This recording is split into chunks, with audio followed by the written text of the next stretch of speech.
Hi, I'm SnuggleFairy11 and today I'm gonna teach you how to use Ka-50, Trim and Autopilot.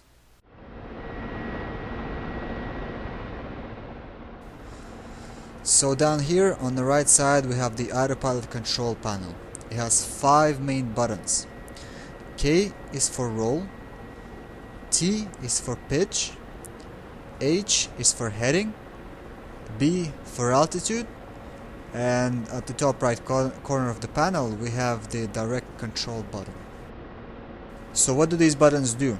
In the current version of DCS, the Ka-50 cockpit needs a bit of work from the developers. It's a bit hard to tell if things are on or off. For this panel, darker blue is on and lighter blue is off. So currently I have a roll, pitch and heading holds on. Which gives me dampeners smoothing roll and pitch from my cyclic inputs and yaw from my rudder pedals, like it does in, for example, the Mi-8. But unlike the Mi-8, the buttons also engage the Autopilot, which holds my roll, pitch and heading that I previously selected. Right now the helicopter is flying straight and level and I'm not touching the controls. So let's say I want to pick up some speed from 150 to 230 or something like that. What I see a lot of new Ka-50 pilots do is this. They push the stick forward, gain required speed, then press the trim button and return the stick to the neutral position quickly. Just like they would do it in a Mi-8 or... I'm not familiar with the Huey, but I'm assuming it's similar to the Mi-8 and trim works just like the Mi-8. So that's how you would do it in those helicopters. But let's see what happens in the Ka-50 when I hit the trim button.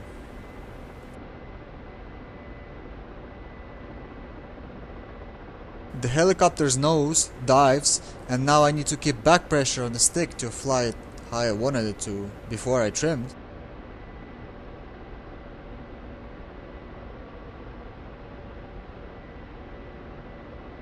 If I trim again while keeping the back pressure, it will pitch up higher than I wanted it to. So what's actually happening? When the Autopilot is engaged and you push the cyclic forward, you're actually fighting the pitch Autopilot. The Autopilot is trying to return to the pitch angle it had before, and when you press the trim button, it momentarily shuts off the Autopilot, so it stops fighting you. That makes the nose go down more. And when you release the trim button, the Autopilot engages, capturing the new pitch angle, which is much more now than you originally wanted. It only takes a split second, but that's the result. So the correct way of using trim with Autopilot is this. Let's say, for example, I need to drop some speed right now. So you press the trim button and you hold it. You pitch up and you start dropping speed.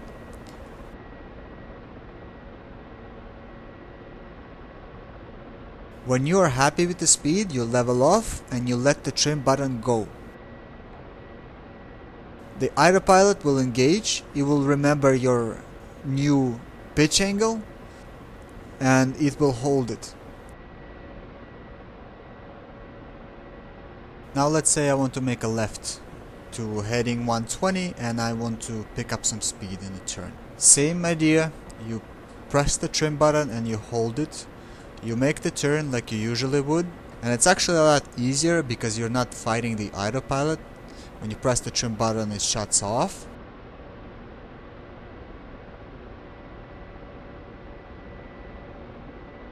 After you finish the turn, you level off and you let the trim button go. The Autopilot will remember your pitch angle, your bank angle, and your new heading, and it will hold that.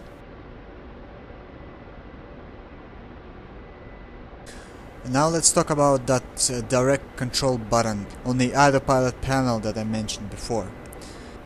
When you engage this button, it shuts off the Autopilot. It only leaves you dampeners from all other buttons, which makes it fly like you would fly Mi-8 or the Huey, and the trimmer starts working differently, just like the trimmer from Mi-8. So this is how the trimmer works with direct control. Let's drop speed right now. I pitch up and start dropping speed. There's no autopilot fighting me right now, and it's fairly easy to slow down.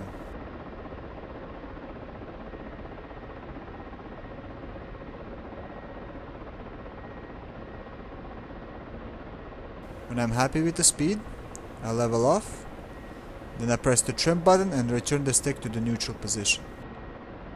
Just like you would in a Huey or in the Mi-8.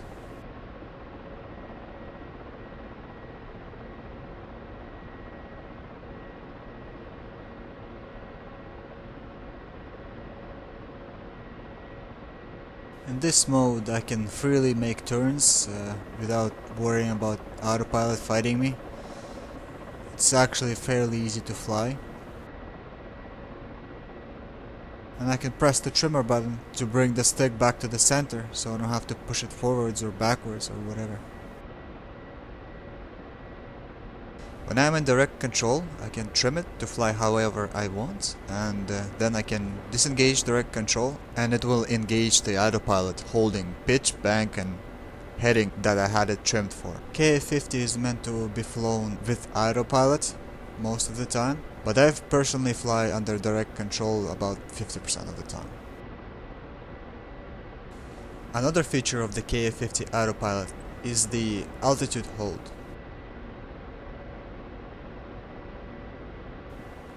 When you engage it, it will attempt to hold the needle on the vertical velocity indicator at 0, keeping you at the same altitude.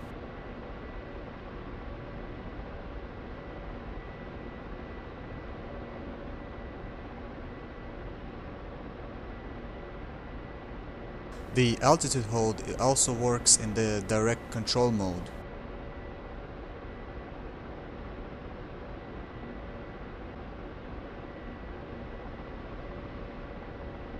The altitude hold has two modes, and the modes are controlled by this switch right here on the autopilot panel. When a switch is up like this, it will use your barometric altimeter to hold the altitude.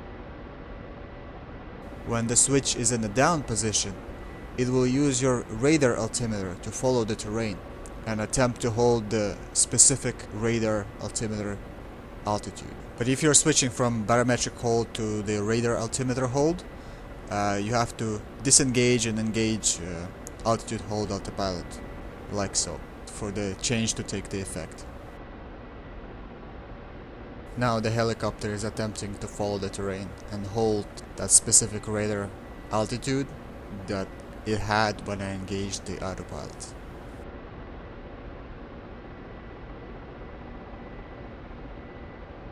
Switch back to barometric hold and it will attempt to hold the vertical velocity indicator at 0 again, holding my barometric altitude. I'm not touching the controls right now, the autopilot is doing it.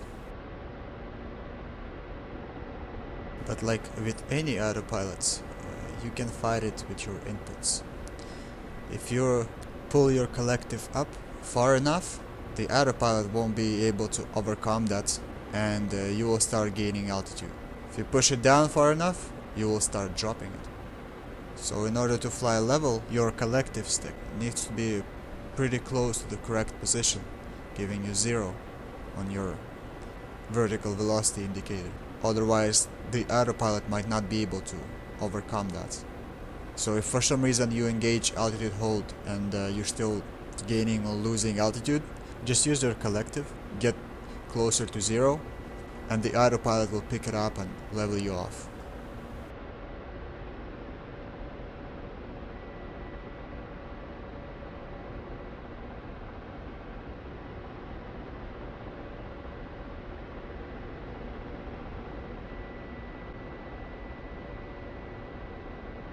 So in order to change your altitude, when the altitude hold is engaged, you can use the collective brake. This is a button that needs to be mapped in the controls and bound to your joystick. And when you press it, you can move your collective to rise or descend.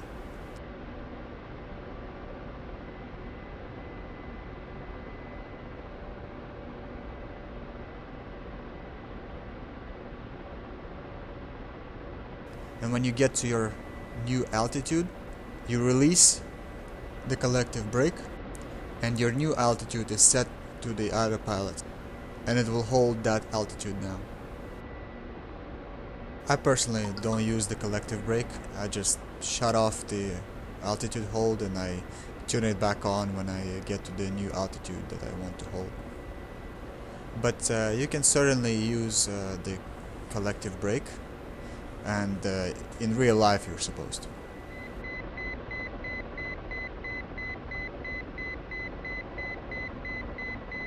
Another feature of the Ka-50 Autopilot is the auto hover. The way I personally engage it is I come in direct control with just the dampeners, no autopilots. Then I drop speed to 0 and I try to hover manually.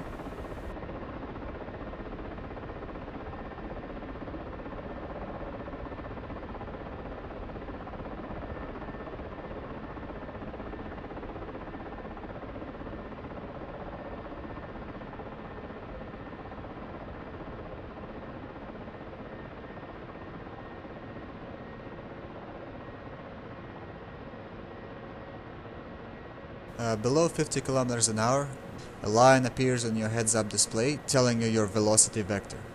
So this line shows me that I'm traveling forward and a bit to the left. So I have to move my cyclic back and a little bit to the right in order to kill the speed to 0. As I get pretty close to the hover, I hit trim, then I turn direct control off and I turn auto hover on. If I don't trim it and I just disengage direct control and engage auto hover, it's gonna go all over the place because it's not trimmed properly. And that gives me perfect hover. Now, when you engage your auto hover, it automatically turns on your altitude hold. Which I don't always like because I like to go up and down as I hover, especially when I'm trying to hide behind the terrain. So I usually have it mapped to my joystick so I can shut it off right away, and that allows you to go up and down using your collective.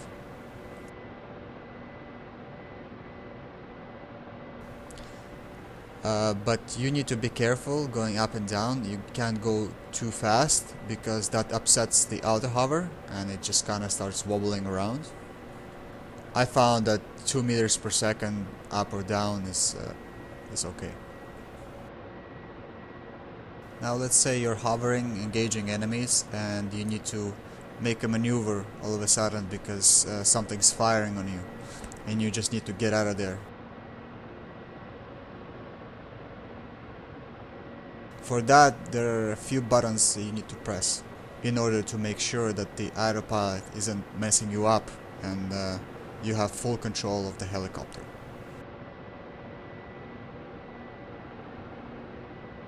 If the altitude hold is not shut off already, I shut that off, then I shut off auto hover and I turn direct control on. And I throw the helicopter into the maneuver.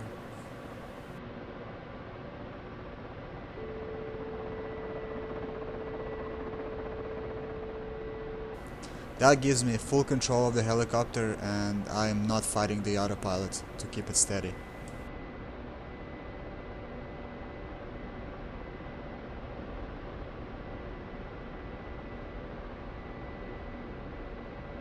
Now let's say you want to get back to hover and get back to engaging.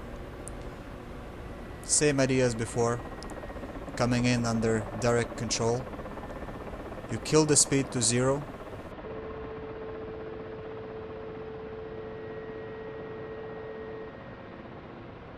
You hover manually.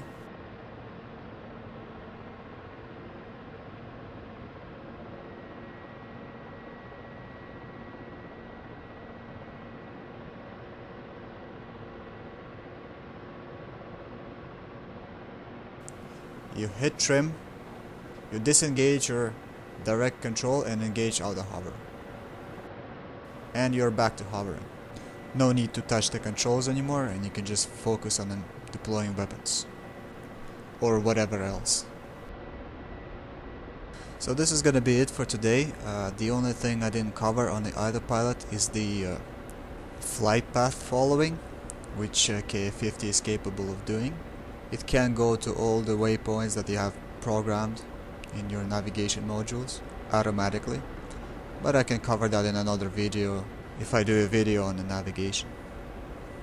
I hope I was clear with my explanations and you guys now have an idea of how to use Ka-50 Autopilot and the trim. So if you liked the video, please leave a like. If you don't like the video, please leave a comment why you didn't like it and what I can improve. If I was wrong on something, if I gave a wrong piece of information, please let me know in the comments as well so I can correct it. Because